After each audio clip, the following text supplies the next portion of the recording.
All right, so now we are on Roman numeral number 3, which is communication between neurons. The first topic we're going to discuss is myelin. So myelin is this protective covering of the axons. It's made up of this fatty insulating material, and it acts a lot like electrical tape.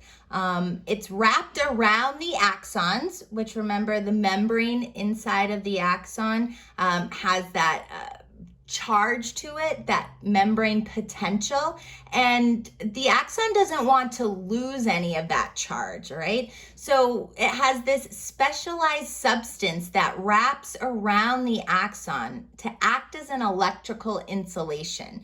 It saves the cell energy, and it also protects the delicate balance between the movement of ions into and out of the axon. All right. It also will help to speed up the transmission of impulses as that nervous system signal is generated here at that axon hillock and then jets all the way down the axon towards the terminal end. Right? So here you can see these individual cells that are wrapped around the axon. This is the myelin. Okay. So the myelin is quite visible when you take a look at the gross anatomy of the brain, which everybody got the opportunity to see in lab when you did the dissection of the sheep's brain. You could see some areas of the brain were visibly lighter and whiter than other areas.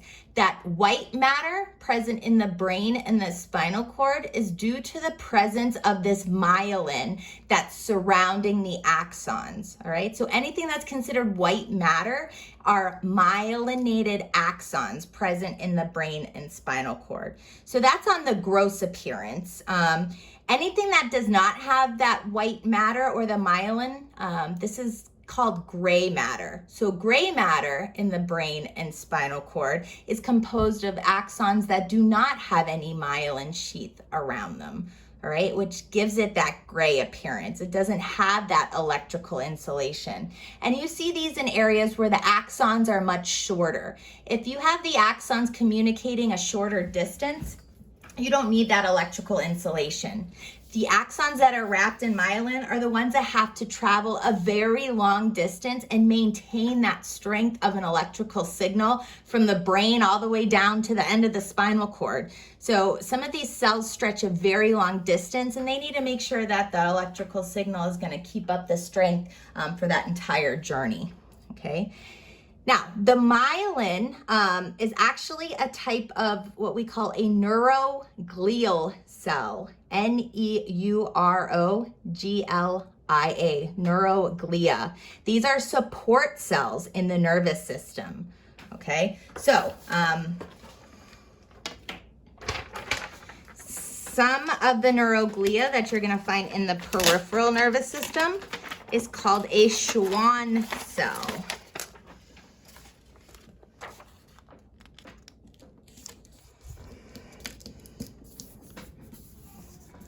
Okay.